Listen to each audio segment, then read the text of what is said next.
Muito boa tarde! Esse é mais um episódio do Doxologia Podcast. Hoje nós estamos aqui com o Marcelo, né? Marcelo, ele mora nos Estados Unidos, é cristão ortodoxo, porém é brasileiro. Conheceu a fé ortodoxa quando já morava nos Estados Unidos. Ele veio de uma tradição protestante anteriormente, e hoje a gente vai estar conversando um pouco sobre a trajetória dele, sobre alguns elementos envolvendo ortodoxia e distinção com o protestantismo. E seja muito bem-vindo, Marcelo. Eu agradeço muito ter aceitado participar do nosso podcast. Muito obrigado, é um prazer muito grande estar aqui com vocês. É uma bênção e um prazer muito grande. Obrigado. Não, bacana. Bom, então, para a gente começar a conversar, né?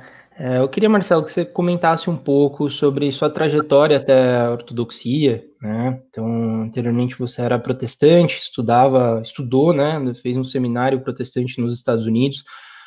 Quais que foram os elementos ali que te instigou a se aproximar da Igreja Ortodoxa? Se pudesse contar um pouco dessa caminhada. Eu não sei se durante essa caminhada teve algum envolvimento com o cenário ortodoxo brasileiro ou não, né? Se pudesse comentar um pouquinho sobre isso. Sim, não, infelizmente não teve conexão com a ortodoxia no Brasil. No meu caso específico, eu nasci no Rio de Janeiro e fui batizado na Igreja Católica quando nasci, mas fui criado por uma família que não praticava catolicismo, não praticava religião nenhuma. Não eram contra a religião, mas também não religião de qualquer tipo não fazia parte da vida comum, a não ser batismos, casamentos, funerais, enfim. E então foi através de... No meu caso, especificamente, curiosamente, eu vim para os Estados Unidos quando eu tinha 19, 20 anos, para passar um ano aqui, para fazer uma escola de música. Eu era guitarrista de uma banda lá no Rio de Janeiro, e fui fazer uma escola chamada GIT, Guitar Institute of Technology, em Hollywood. E foi naquela época que eu já tinha conhecido uma ou duas pessoas no Brasil que eram protestantes, que me falaram da Bíblia, e eu achei interessante, mas não tive tempo de investigar. Quando eu estava em Hollywood, Deus trouxe na minha vida outros amigos também protestantes, que eu passei mais tempo com eles, e, e visitei algumas igrejas com eles, e Deus começou um processo de conversão na minha vida, de me trazer para Cristo.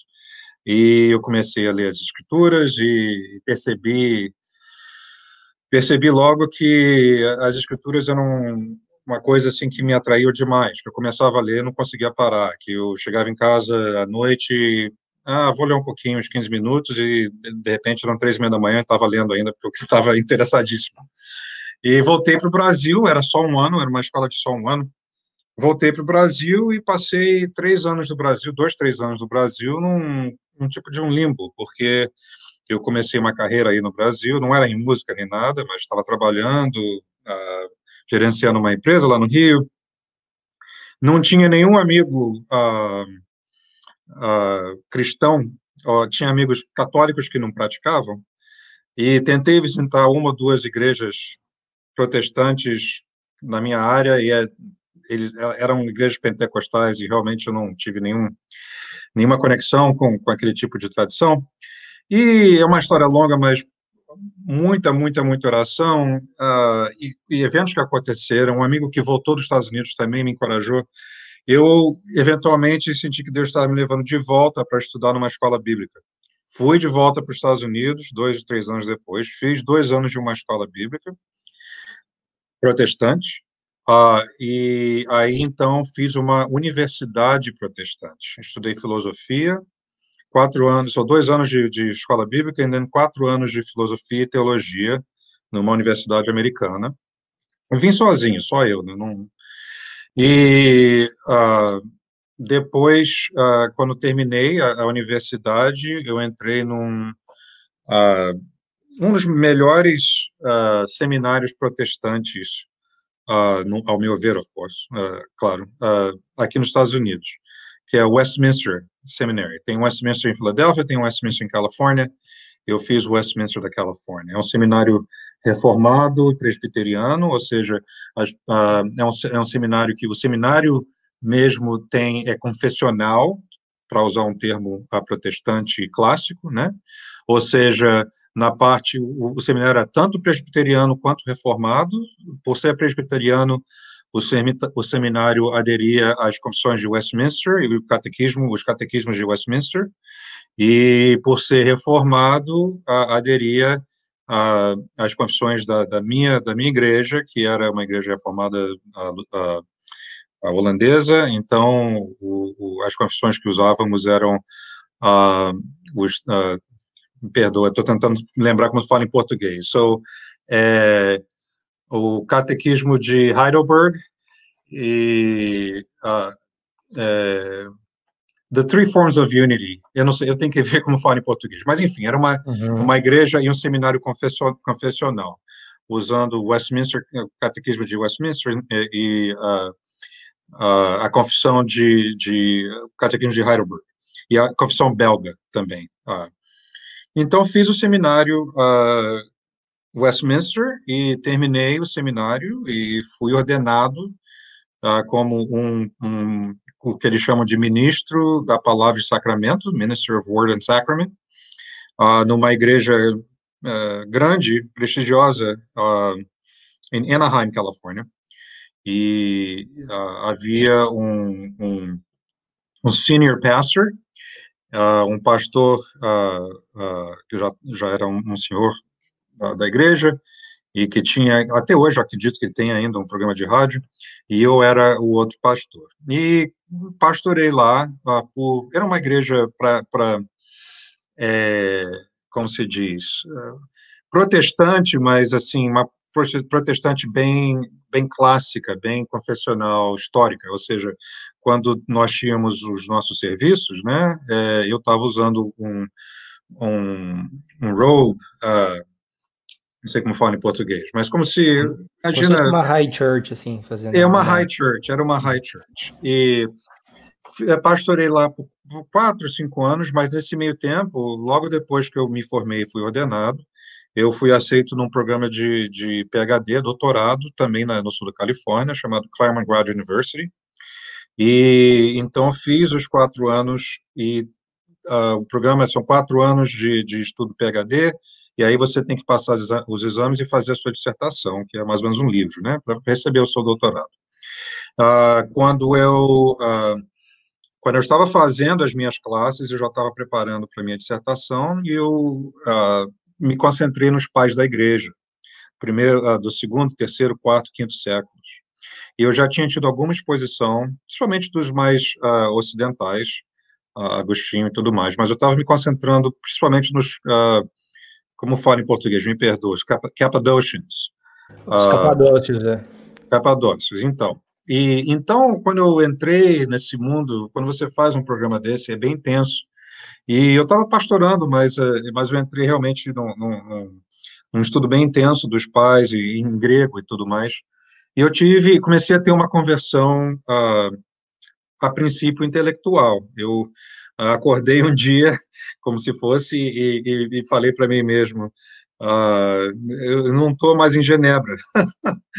Os pais da igreja não estavam em Genebra. O mundo é completamente diferente no 4º século. Não é o mundo reformado. Eu achava que eu estava na igreja, tendo tido alguma exposição a protestantismo não denominacional, pentecostal, que eu observei.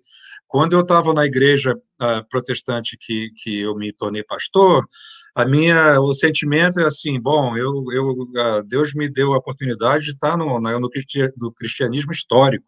É Lutero, é Calvino, não é o pastor Bob falando o que ele quer e pessoas orando em línguas e dando profecia, seja o que for, não sei. Era uma coisa que estava enraizada na teologia histórica protestante. Então, era uma coisa assim que eu tinha uma ideia, ok, isso é assim, é a igreja mais apostólica, não é a igreja pop, né? Então, quando você entra de cabeça nos pais da igreja, você entra numa situação que te dá uma disjunção cognitiva, né? Porque você percebe que Lutero e Calvino são pessoas que vieram 1000 anos depois e que estavam de maneiras significativas desconectados da igreja apostólica, da igreja dos pais da igreja dos bispos que tinham sucessão direta dos apóstolos. Enfim, isso começou uma conversão intelectual, né? Porque a conversão a Cristo, na Igreja de Cristo, tem que ser mais do que intelectual, mas foi ali que começou para mim. E depois de algum tempo, né, eu procurei uma igreja, engraçado, né? Procurei uma igreja, já tinha internet na época, of course. Procurei na internet uma igreja que fosse realmente próxima de onde eu morava, mas assim grande o suficiente para que eu pudesse ir lá numa liturgia durante a semana, porque obviamente domingo eu estava na minha igreja. E uma igreja, na época eu pensei, se Deus quiser uma igreja grande o bastante que eu possa ir numa terça, quarta, quinta-feira e ninguém me reconhecer. Porque eu sou pastor da igreja protestante, eles vão me despedir lá, nós vamos tirar da igreja, vamos me excomungar. Mas aí fui lá e pela graça de Deus, o padre lá daquela igreja, até hoje, eu sou muito próximo a ele, e ele é uma pessoa realmente incrível. Estava no telefone com ele ontem, e eu estou falando de eventos que aconteceram há 15 anos atrás, né? E então comecei a frequentar lá, e isso deu início à minha conversão espiritual, quando eu pude observar a liturgia divina. Então, quando eu estava estudando ou escrevendo sobre São João Crisóstomo, ou Gregory, teólogo, Nazianzus, não era mais simplesmente uma coisa acadêmica, mas eu estava observando com os meus próprios olhos o corpo e o sangue de Cristo na liturgia, ainda que eu não pudesse receber, porque eu não era ortodoxo ainda. Houve vários acontecimentos depois disso.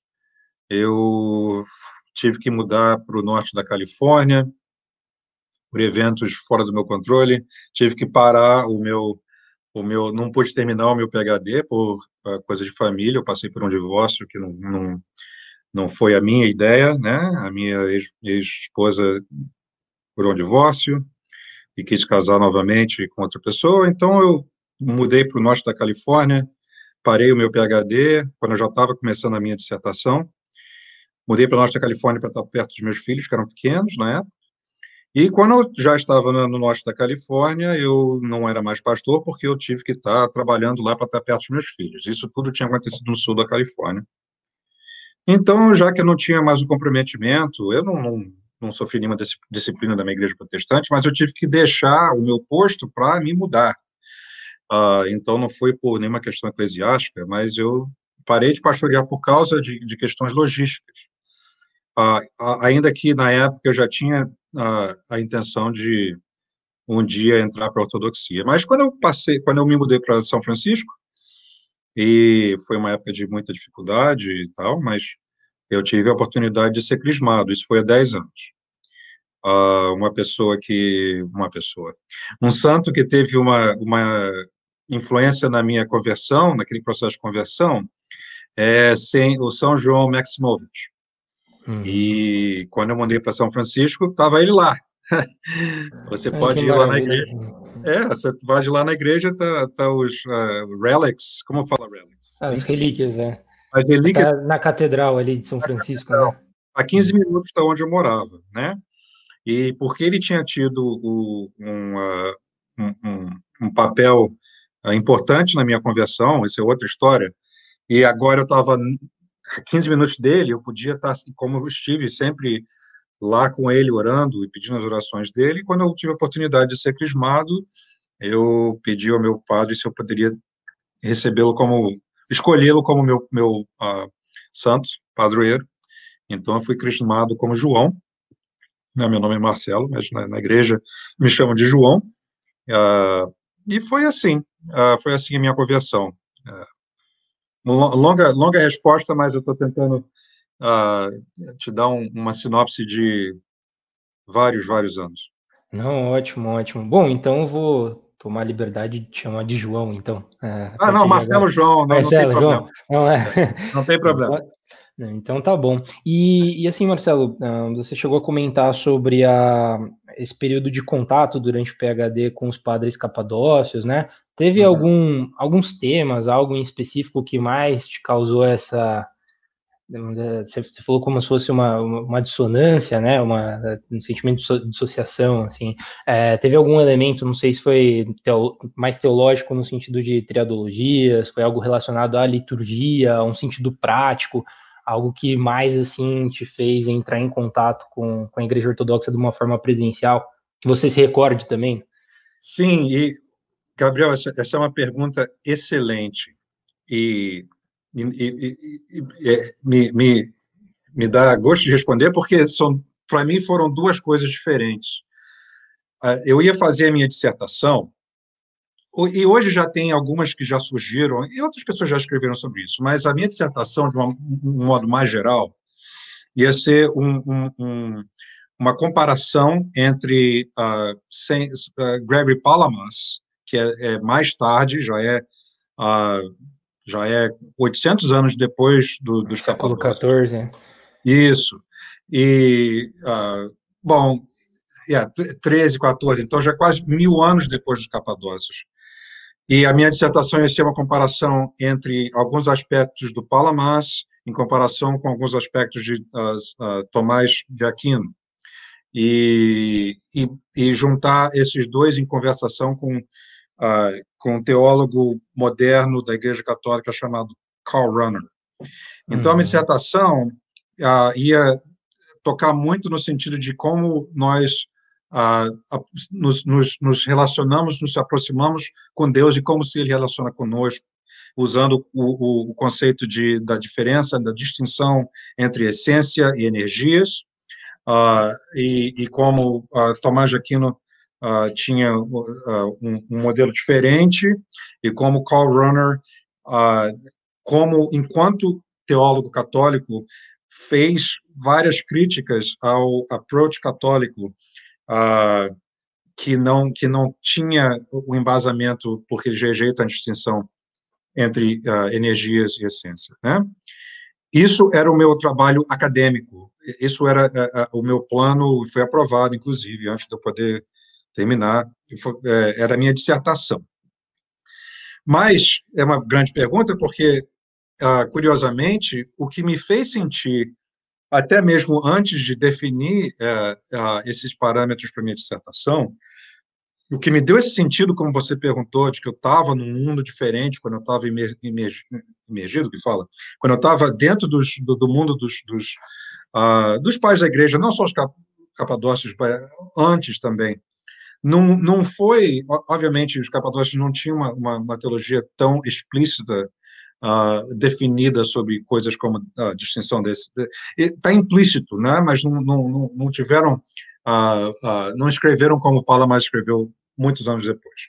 O que realmente começou, na época, a me dar um sentido de que o protestantismo realmente não correspondia à realidade da igreja antiga, não foi nem tanto coisas teológicas desse tipo como eu descrevi, mas você podia ler qualquer obra, qualquer carta, qualquer obra teológica de qualquer daqueles pais da igreja, e seja explicitamente ou implicitamente, a realidade toda deles, seja sacramental, seja teológica, em coisas que poderiam até não estar escrevendo sobre um assunto em particular, mas você percebe, né, que não existe forensic imputation, como chamamos aqui, né, que justificação não é uma coisa, uma transação forensica, que a vida normal das pessoas dos laicos da igreja ou das pessoas que eram ordenadas é uma vida centrada em volta do sangue e do corpo e sangue de Cristo, literalmente, que a vida das pessoas, que os ensinamentos dos pais da igreja, ou a vida normal das pessoas estavam todas centradas em volta dos sacramentos, da confissão, penance, batismo que regenera, recebendo o crisma, recebendo todos os sacramentos. Também uma vida que, no dia a dia, os pais da igreja nem precisavam, Agostinho até escreveu, mas nem precisavam escrever, defender, por exemplo, o culto aos santos, ou pedir a oração e a ajuda dos santos, porque é uma coisa que já é parte da vida. Eles escreviam eulogies, né, aos santos, mas não havia nem a necessidade de defender o fato de que pedimos as orações dos santos, porque isso é o que os apóstolos e os sucessores dos apóstolos faziam. São coisas cotidianas, que são completamente contrárias ao protestantismo. Na verdade, eram coisas cotidianas dos pais da igreja. E por isso que eu tentei usar o termo, quando eu estava estudando isso, é uma coisa que eu me senti, quando você realmente entra de cabeça e você está surrounded, tem os pais da igreja em volta de você, quando você estuda, lê, ora, você tem aquele sentimento que você entra num mundo diferente, que a realidade deles era diferente, não só diferente, mas contraditória às doutrinas cardinais do protestantismo histórico. Independente de ler ou escrever uma dissertação sobre um tema teológico. É só ler os pais da igreja escrevendo cartas de uns aos outros. Você tem, e se você faz isso por muito tempo, você entra num mundo que é diferente, não só diferente, mas contraditório ao que Lutero ou Calvino teriam por necessidade de escrever ou concordar ou discordar, porque é um mundo diferente deles, é um mundo que as coisas que são mais importantes para o protestantismo histórico não só não figuravam, mas são contraditórias à vida e a prática sacramental da igreja dos primeiros 3, 4, 5, 6 séculos, enfim. Ótimo, ótimo. Então é uma contradição mais prática mesmo, Sim. né? Assim, você vai entrando, vai percebendo níveis diferentes, vai vendo um mundo diferente, né? Centralidades diferentes. Isso é muito interessante, assim, até de ver essa centralidade dos sacramentos, né? Da vida litúrgica, um certo realismo maior em relação a essas coisas, né? Isso é muito interessante. E você chegou a comentar também que a sua pesquisa era sobre uma comparação entre Tomás de Aquino e São Gregório Palamas, né? E comparando Sim. com Renner, né? Eu vejo que hoje nos Estados Unidos a continuação do debate ali envolvendo a distinção de essências e energias, a Querela e Casta, tem vários autores que ficaram famosos nessa discussão, teve o David Bradshaw, por exemplo. Bradshaw, assim, não sei como que, se pudesse contextualizar esse tipo de discussão hoje, não sei se você saberia, né, se ainda é um tema bastante quente no meio ortodoxo norte-americano, como que anda as discussões desse gênero, né, porque eu vejo, é um tema central também para falar de distinção entre cristianismo ortodoxo com cristianismo ocidental, tem algumas pontes maiores que são feitas, eu vejo bastante gente discutindo, por exemplo, proximidade do Duns Scoto, né, com São Gregório Palamas, aí tem alguns que colocam algumas distinções maiores, não sei se poderia comentar alguma coisa sobre isso no atual momento. Olha, eu posso comentar, mas não tão extensivamente, pelo seguinte, esse tipo de debate teológico continua, e eu acho muito importante, tanto que eu ia fazer uma dissertação sobre isso. Mas, pelo menos aqui, no nosso contexto, nos Estados Unidos, eu observo que esse debate, de uma maneira que seja frutífera, ou pelo menos bem informada, um debate informado, só acontece, 99% dos casos só acontece em meios acadêmicos. Porque você tem as três expressões do cristianismo, as três maiores expressões do cristianismo aqui, como no Brasil, né? Protestantismo, catolicismo e a ortodoxia. E a ortodoxia aqui nos Estados Unidos imagino que não muito diferente de como no Brasil, é uma minoria, né? E todos os debates que eu tive com protestantes durante a minha conversão e após a minha conversão, nenhum deles envolveu o tema, porque 99% deles nunca ouviram falar, não conhecem muito bem Tomás de Aquino, a não ser aqueles que estudam mais filosofia, aqueles que estão no meio acadêmico, né, que eram alguns dos meus amigos. Mas a pessoa mais comum protestante, seja educada ou não, nunca entrou muito nesse tipo de tema. Então, nunca. O que eles queriam perguntar para mim é: o que você ficou louco? Você saiu da igreja reformada para agora adorar a deusa Theotokos, a mãe de Deus, e idolatria, ou isso ou aquilo, aquelas coisas que protestantes que não conhecem a vida da igreja fazem objeção. Mas essência e energia, eles não têm ideia do que seja. Então, para você ter um debate sobre isso, e católicos é a mesma coisa, né? Católicos, novamente, vão perguntar, mas por que temos bom, Marcelo, é bom que você saiu do protestantismo, mas veja só, tem todo tipo de evidência que Pedro recebeu as chaves da igreja, que, enfim, que a jurisdição do Papa é universal, e todos aqueles argumentos clássicos católicos, né? E deixa eu fazer um adendo aqui, quando eu estava passando por aquele processo intelectual, até mesmo depois de ter visitado a igreja ortodoxa, porque eu era pastor de uma igreja, uma igreja grande, e até mesmo alguns professores do Westminster tinham me falado que o desejo deles é que eu terminasse meu PhD e passasse a dar aula no Westminster. Quando eu tive fazendo a minha carreira acadêmica no Westminster e depois no PhD, pela graça de Deus, eu tive sucesso. Eu estava indo bem. Então, eles queriam que eu eventualmente usasse isso como um professor do seminário. Então, eu tive aquele sentido de que era aquele sentido duplo de que se eu realmente quero seguir a Cristo, eu tenho que entrar na igreja ortodoxa, porque é a igreja de Cristo, é a igreja original de Cristo. Eu sei que não é perfeita, mas no mundo imperfeito, é perfeita em Cristo, mas na vida real tem dificuldades, mas é a igreja de Cristo. Isso era um ponto, mas o outro ponto era, às vezes dava medo. O que eu vou fazer? Como é que eu vou? Eu era casado na época. Como é que eu vou? Eu tinha um filho de 3 anos e uma filha de 1 ano. Como é que eu vou? A minha esposa não trabalhava, né? Como é que eu vou sustentar a minha família? Como é que eu vou? E o que os meus amigos vão pensar e tudo mais? É uma coisa que dava medo. Mas eu não hesitei, eu fui.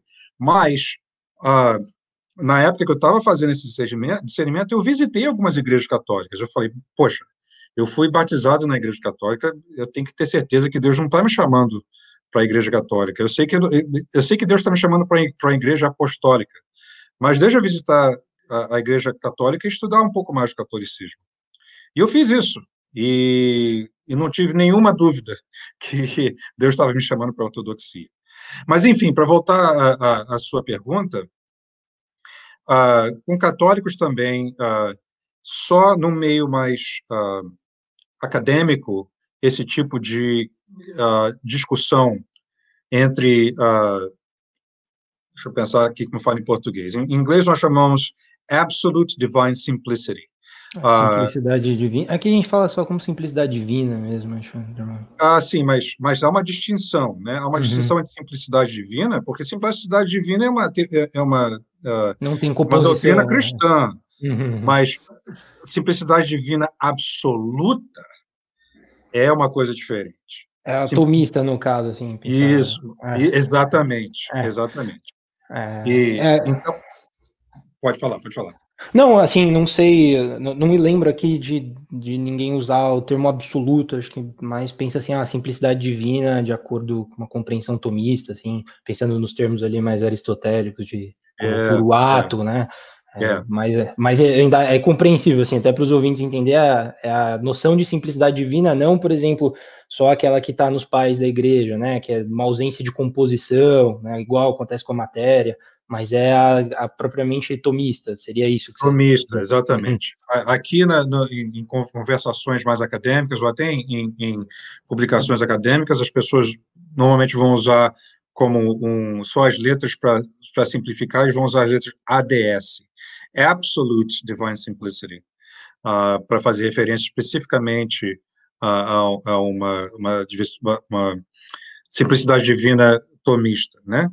E como isso realmente é incompatível, não só com os pais da igreja, mas também com, como você mencionou antes, David Bradshaw, que eu admiro muito, né? Que eu já tive conversa com ele, mas usando Aristóteles e usando também até mesmo o contexto bíblico, como a ADS realmente não tem o poder de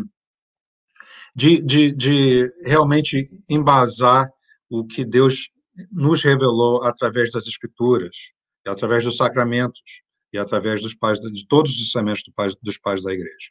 E da experiência não só sacramental, mas da experiência espiritual dos santos, não só dos santos históricos, mas santos que nós podemos, pessoas que nós podemos conversar, que eu já tive a oportunidade de conversar. Pessoas que eu sei que já tiveram a experiência de ver a luz divina, o que não funciona com o tomismo, né? Enfim, mas tendo dito tudo isso, eu acho esse tipo de discussão extremamente importante, e eu ia fazer uma dissertação sobre isso. Eu ia, obviamente, centralizar em alguns pontos mais específicos, porque senão é uma coisa muito, muito geral, mas tendo dito isso, na vida cotidiana, aqui nos Estados Unidos, as conversas, ou os debates até, entre ortodoxia, ou seja, catolicismo ou protestantismo, esse tipo de discussão teológica avançada, que eu adoro, na maior parte das vezes não entra nas discussões mais práticas. Por exemplo, eu tenho vários amigos protestantes que realmente que rejeitaram, me perguntaram o que te fez converter à Igreja Ortodoxa, seja verbalmente ou seja por escrito. Eu tive até um blog que eu fiz, que havia discussões com outras pessoas, e alguns deles realmente rejeitaram, a maioria, mas tem pelo menos 8, 10 famílias que, através de conversas, porque eu já os conhecia pessoalmente, começaram, na época, a conversar comigo sobre essas coisas sendo a diferença entre ortodoxia e protestantismo, num contexto de falar: poxa, Marcelo, você tá maluco? O que você tá... Não faz nenhum sentido isso, né? Você tá caindo fora do cristianismo, você está entrando na idolatria. E 2, 3 anos depois, tem foto dele sendo batizada, a família inteira sendo batizada na Igreja Ortodoxa, né? Mas isso é porque eu também tinha conhecimento pessoal deles, então eu tive a oportunidade de conversar de uma maneira mais íntima. Não, deixa eu explicar, isso não era só acadêmico. E por causa disso, justamente por causa disso, a conversa mais acadêmica, que você tem que olhar em Aristóteles e Tomás de Aquino, e o grego, o latim, não entrava nessas discussões. Então, essas conversas continuam no meio acadêmico, mas as discussões de pessoas que realmente se convertem, 99% das vezes, eles querem saber o que há na Mãe de Deus, o que há em Cristo, o que há na Eucaristia, o que há no batismo, o que há no crisma, o que há na confissão, o que há no monasticismo, o que há na graça de Deus, que não é monophysite, que é dada para nós através de coisas tangíveis. Tudo isso. Dos santos, o que há nos santos? O que é isso? O seu nome que é João? Tem um cara aí que as relíquias dele estão incorruptas? Que história é essa? E quando eles vão lá e veem, né, aí a coisa muda. Então, eles não estão pensando em Essence and Energies. Eles estão vendo uma relíquia do São João Maximovich, que adormeceu em 1966, e o corpo dele está ali. E eu vou lá e oro por ele. E milagres acontecem. Né? Enfim. Não, bacana, é uma coisa mais. Não é nem material, é uma coisa mais tátil mesmo, né? Pátio, E relacionada muito aos sacramentos, né? Novamente, esse realismo sacramental. Eu acho que o Tony abriu o áudio, ele queria fazer alguma pergunta, queria? Oi, Tony. Oi, Marcelo. Eu gostaria de fazer um comentário. Ouvindo a sua história, me lembrei também do pastor estudioso também, um acadêmico, Jaroslav Pelikan. Pelikan. Sim. Você chegou a ler as obras dele. Eu vejo que tem alguns ortodoxos que recomendam as obras dele. Ele se converteu à ortodoxia, não é? Sim, ele era um acadêmico luterano que, no final da vida, assim, nos anos mais avançados da vida dele, se tornou luterano, aliás, se tornou ortodoxo, saiu da igreja luterana e se tornou ortodoxo, mas é um acadêmico inspirador. Eu amo o trabalho dele e eu li,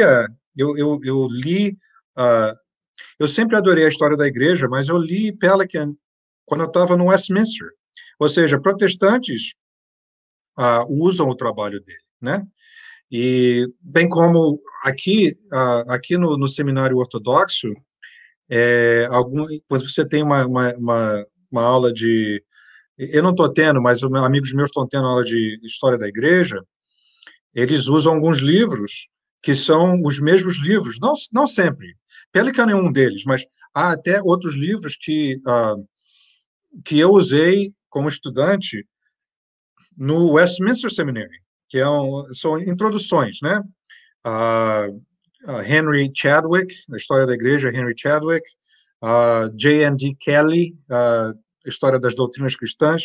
Essas são usadas em alguns seminários ortodoxos, bem como Pelikan e outros autores ortodoxos. Pelikan é muito mais avançado, muito mais detalhado. Mas é uma pessoa, como acadêmico, é uma pessoa que eu realmente admiro muito. E como pessoa, eu não tive o prazer de conhecê-lo pessoalmente, mas admirado e amado por várias pessoas que o conheciam. Eu gosto muito, obrigado por mencionar ele, eu gosto muito do trabalho dele. Outro também que veio do protestantismo foi o Hank Hanegraaff. Sim. Foi recentemente, não foi? Ele se converteu à ortodoxia também.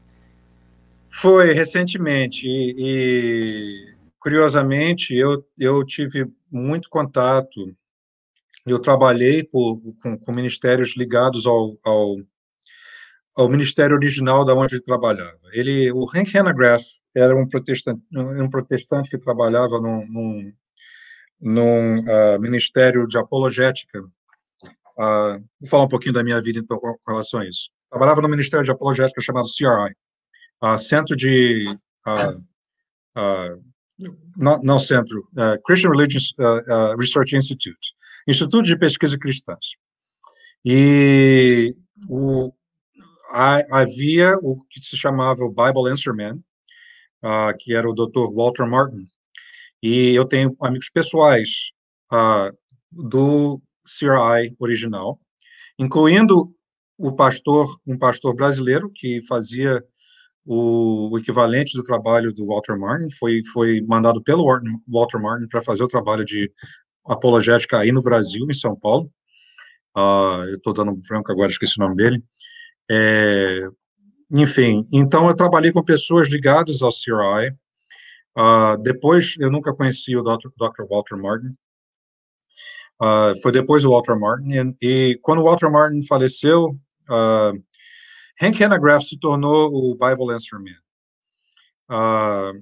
Muitas pessoas que eram os assessores diretos teológicos do Walter Martin não acharam que isso foi a melhor escolha. O Hank Hanegraaff era mais uma pessoa administrativa, então causou divisão na época, né? Eu não estava lá, mas, enfim, as pessoas com as quais eu trabalhei são pessoas de Deus, são pessoas muito bem, muito instruídas teologicamente na apologética, E muitos deles realmente ficaram com um mau gosto na boca por causa do Hank Hanegraaff na época, mas eu não tenho como fazer nenhum julgamento sobre isso, porque eu não estava lá. Então, mas desde então, ele se tornou o Bible Answer Man, e estava aqui no rádio, nas rádios protestantes aqui, principalmente no sul da Califórnia, e muito famoso. E agora, o que? Uns 2, 3, 4 anos, eu não sei, estou ficando velho agora, o que me parece ontem já acontece há 5, 6 anos atrás, mas alguns anos atrás ele resolveu entrar para a Igreja Ortodoxa, né, e o que gerou algumas discussões, né, entre ortodoxos, porque alguns ortodoxos falaram, bom, vamos enfatizar isso é um Bible Answer Man, ele está se tornando ortodoxo, vamos botar ele no rádio, vamos botar ele para escrever coisas, vamos botar ele para mostrar a ortodoxia para os protestantes, né, e ele está pagando, e é realmente verdade, ele está pagando preço por isso. O ministério dele, que é um ministério muito rico, diga-se de passagem, o ministério dele, pessoas estão cancelando as suas subscription, seja o que for, né? Então, vamos botar ele no pedestal. Outras pessoas ortodoxas, principalmente aqueles que conheciam o CRI, falavam assim, peraí um pouquinho, dá tempo ao tempo, deixa o cara marinate a little bit, entrar na ortodoxia e azeitar um pouquinho, né? Não deixa ele aprender a ortodoxia. Ele não é um teólogo, né? Mas é uma pessoa que memorizou parte da Bíblia e tudo mais, e fazia um programa pop, né? Mas eu dou glória a Deus que ele se tornou ortodoxo, e continua ortodoxo, não foi uma coisa assim, não foi uma coisa de como se diz aí? Fogo de palha, assim. Fogo de palha, exatamente. As expressões são perfeitas e que eu estou esquecendo. Não foi uma coisa fogo de palha. Então, mas assim, graças a Deus pelo Hank. Não, ótimo, Marcelo. E assim, para a gente entrar numa parte final também, para conversar, se você pudesse comentar hoje sobre como está sendo sua passagem pelo Holy Cross, né? Então, comentar um pouquinho como que é a vida do seminário. A gente perguntou isso para o Fábio também, né? Numa conversa anterior. Mas, assim, se pudesse comentar um pouquinho de distinção, por exemplo, qual que é uma maior diferença entre um seminário ortodoxo com um seminário protestante, já que você teve experiência dos dois, né? E comentar no geral também como que está sendo. Olha, boa pergunta. A minha experiência aqui no Holy Cross tem sido absolutamente a melhor possível. Mas isso também é porque quando você vai a um seminário, e vocês devem saber disso, né? Quando você vai ao seminário, tem vários fatores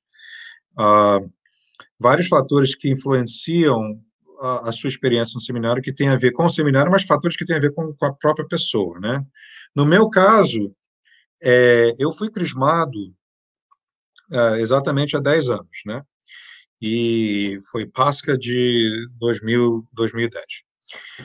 E, como eu tinha sido pastor, obviamente eu sabia que ser padre não é ser pastor com uma roupa diferente, né? Você tem, novamente, voltando eu continuo falando sempre as mesmas coisas. Você tem a vida sacramental, você recebe a graça do priesthood. É uma coisa completamente diferente, né? Ainda que há coisas que sejam similares. Você tem que lidar com uma congregação, você tem que ser um estudioso das escrituras e ser uma pessoa que pode dar aula, uma pessoa que tem que dar sermões, sermões ou sermãos? Esqueci. Enfim, você tem que ter algumas coisas que você tem que visitar as pessoas, tem que fazer counseling, você tem que cuidar da vida espiritual das pessoas. Mas, obviamente, num contexto ortodoxo, você faz isso de uma maneira real, com a realidade espiritual de Cristo, da Igreja de Cristo, da fullness, como fala fullness?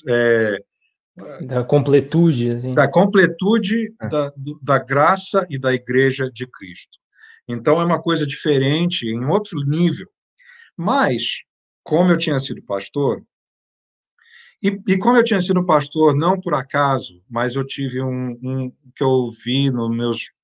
Aquela história que eu contei alguns minutos atrás sobre a minha conversão, largando tudo no Brasil, quando eu tinha 23 anos, mais ou menos assim, e vindo para a Califórnia, na época, eu estou aqui em Boston, mas fui para a Califórnia, larguei tudo para estudar teologia, porque eu tive a completa certeza de que Deus tinha me chamado para o ministério. E Deus realmente confirmou e direcionou. Porque eu tive essa experiência na minha vida, quando eu me tornei ortodoxo, eu tive que contemplar a possibilidade, a ideia, bom, eu passei por um divórcio,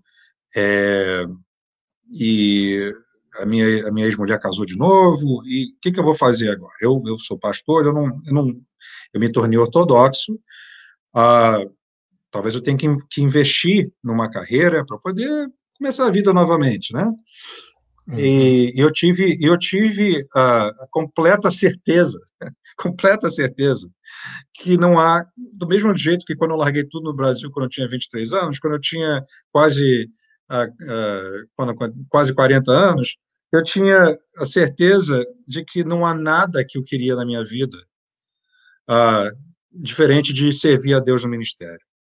Então, eu tive a certeza que, eu não tinha certeza que Deus ia me dar o privilégio de estudar no seminário ortodoxo e de um dia me preparar para me tornar um padre. Eu não tinha certeza que Deus tinha me dado e iria me dar essa oportunidade, mas eu tinha certeza que essa era o desejo do meu coração 100%, que não havia e não há nada na minha vida que eu deseje fazer como um chamado da minha vida. Tive que trabalhar, tive que investir em trabalhar em diferentes setores para me sustentar, para sustentar meus filhos e tudo mais. Mas sempre foi uma coisa de survival, de sobrevivência, não uma coisa que eu queria fazer. Eu fazia para poder sobreviver enquanto orava. Senhor, se for da tua vontade, eu não tenho nenhuma, eu não sou digno, mas se pela tua graça, se for da tua vontade, você pode me dar uma oportunidade de estudar no seminário ortodoxo e me preparar para o priesthood, para me tornar um padre na Igreja de Cristo. E orei por 10 anos, né? Então, chegando aqui, e nos últimos anos foi até mais intenso, foi uma coisa muito, muito intensa.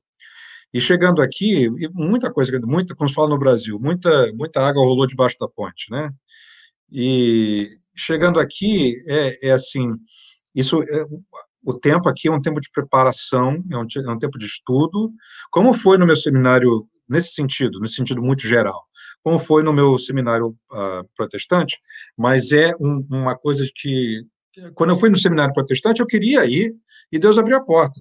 Aqui é uma coisa que eu orei, assim, com suor e lágrimas por 10 anos. E estando aqui é uma coisa que eu não tenho nem como descrever, a alegria e o joy, né? O gozo de estar aqui, agradecimento a Deus de estar aqui. Então, isso influencia, obviamente. Se eu estou aqui no meu apartamento agora, se chover e o teto cair na minha cabeça, o que não vai acontecer, mas se acontecer, se eu dar glória a Deus e falar, estou feliz de estar aqui, não interessa, sabe? Não há o que possa acontecer que vai me dizer que eu estou tão feliz de estar aqui. Mas, enfim, tendo dito isso, sim, a vida cotidiana aqui é uma vida não só de investimento acadêmico, ou seja, você tem que investir o seu tempo, os seus esforços, a sua mente para ler, escrever, para aprender grego.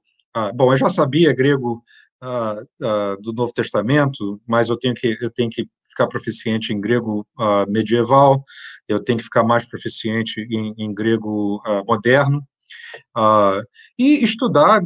Se eu estou lendo agora São João Crisóstomo, eu tenho que ler em grego. Bom, dá para ler em inglês também, mas eu tenho que trabalhar muito no grego. Então, você tem que se expor, você é exposto pelos seus professores a todo tipo de coisa acadêmica, de academic resources.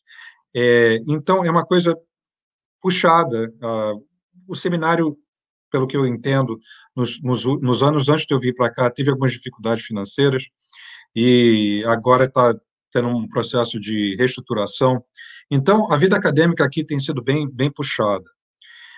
Mas isso é só... E essa parte acadêmica não é muito diferente, é diferente porque é ortodoxa, mas o estudo, ter aulas, escrever papers, ler artigos, livros, biblioteca, eu amo isso tudo, mas não é muito diferente, fora o contexto, fora o conteúdo, não é muito diferente do que eu fiz no seminário protestante, que também era, Westminster é um seminário muito, muito puxado, muito bom. Se uma pessoa quer ser protestante, vai para o Westminster, mas não deve ser protestante, tem que ser ortodoxo, enfim. Mas essa é a parte acadêmica, né? Mas aqui há também, e eu já tinha esse desejo eu já sabia que eu vinha para cá não só para estudar, eu tenho estudado a minha vida inteira. Eu saí do Brasil, aí fiz um Bible College 2 anos, fiz Christian University 4 anos, Westminster 3 anos, 4 anos de PhD. Já tem alguns anos que eu não estou mais na escola. Mas eu estudei a maior parte da minha vida aqui. Toda a minha formação intelectual foi nos Estados Unidos e foi em teologia e filosofia. E, enfim, então, eu já tinha a ideia de que eu vinha para cá, sim, para estudar, mas para me desenvolver espiritualmente. E aqui a gente tem tudo nos dado para o desenvolvimento espiritual. Nós temos chapel, nós temos igreja, não a liturgia todo dia, mas temos serviços eu realmente não sei, me perdoe, não sei como fala em português, Orthros and Vespers, o serviço de, como fala, Gabriel? Hortus e Vésperas, bem parecido. Ok, Hortus e Vésperas todo dia, né, e por causa do COVID, o seminário tem menos pessoas do que normalmente comporta. Tem muitas, porque a maioria das aulas agora estão sendo... Até eu que estou aqui on campus, eu estou no seminário, mas quando eu tenho a aula em si, vai ser no Zoom, vai ser no computador, né? Então, tem muitas pessoas que não vieram para esse semestre, que estão em casa, e em casa significa na Califórnia, no Arizona, em Ohio, seja onde for, né? Então, tem menos pessoas no campus. Então, há ainda mais oportunidades. Quando eu estou fazendo Hortos e Vésperas todo dia, não tem 15 alunos lá servindo, tem eu e o padre, ou eu e um amigo meu e o padre, né? E o padre bom, tem vários que eu poderia ter escolhido. Esse em particular é o meu diretor espiritual aqui. Então, a minha vida diária começa com orações que o meu diretor espiritual me deu. Não que eu não tivesse orações antes, mas uma coisa mais direcionada e ordenada por um diretor espiritual. E esse diretor espiritual é um padre e um monge de Mount Athos. Ou seja, uma pessoa que é uma pessoa maravilhosa, mas que eu tenho contato com ele diário.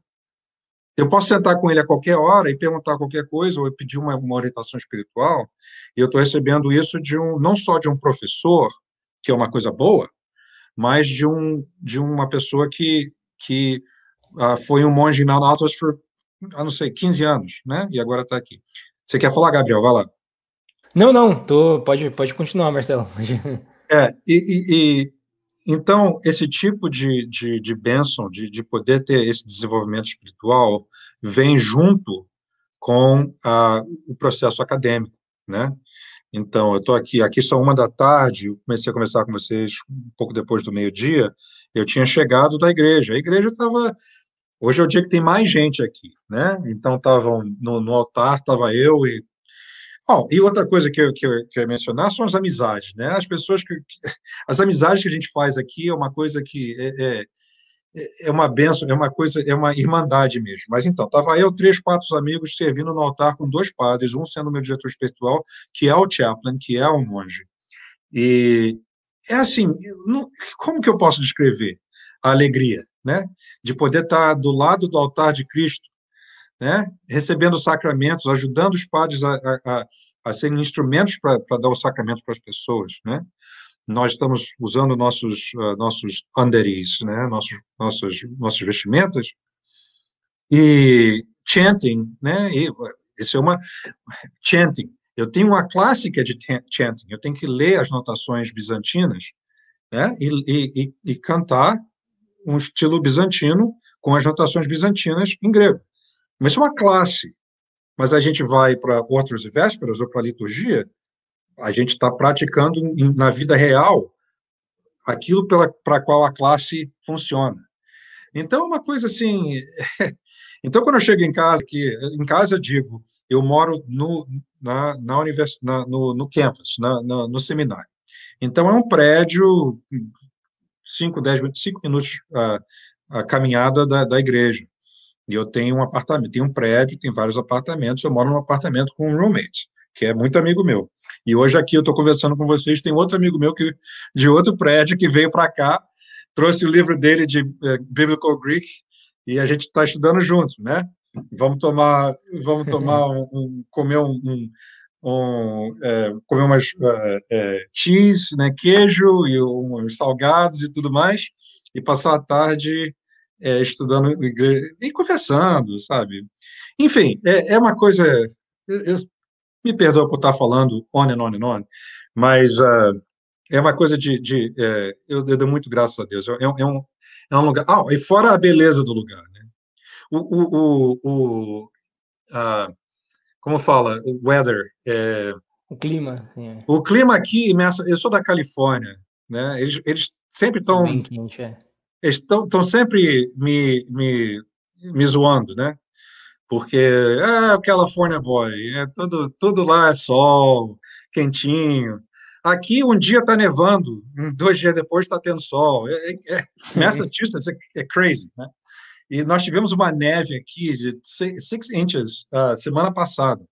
Hoje está um dia maravilhoso. Mas é assim, estamos no meio de uma área florestal, linda, linda. Então você, sabe, eu gosto, eu tenho ainda algumas coisas resquícios da minha vida reformada. Eu adoro um pipe, como fala, cachimbo. Então, se eu quero fumar um cachimbo e ler uma teologia, eu sento lá do lado das árvores, eu estou assim, eu esqueço do resto do mundo, né? E aí volto para fazer as minhas coisas ou ir para a igreja. Ou seja, o seminário aqui é realmente uma vida regrada intelectualmente, academicamente, uma vida regrada espiritualmente, mas a alegria e as bênçãos, eu não tenho nem, se eu ficar 3 horas falando, eu não vou conseguir expressar a alegria de estar aqui, principalmente o crescimento espiritual que tem me dado aqui. Não, ótimo, dá para ver, assim, dá para ver pela tua voz, né? Dá para sentir essa alegria, assim, realmente não tem, não dá para duvidar. Aqui é muito bom. A gente tá gravando o podcast com vídeo, né? Mas a gente disponibiliza só o áudio, mas vendo também, né, teu rosto dá para ver essa alegria estampada, não tenho dúvidas. Que bom.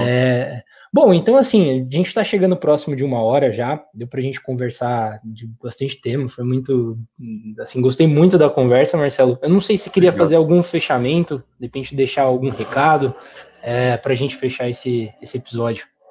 Sim, só para falar que eu não tenho nem como agradecer uma oportunidade maravilhosa de poder falar com irmãos ortodoxos aí no Brasil, de poder contribuir a alguma história ou experiência que possa ser de uso útil, que possa ser útil a uma pessoa, seja protestante ou católica ou ortodoxa aí no Brasil.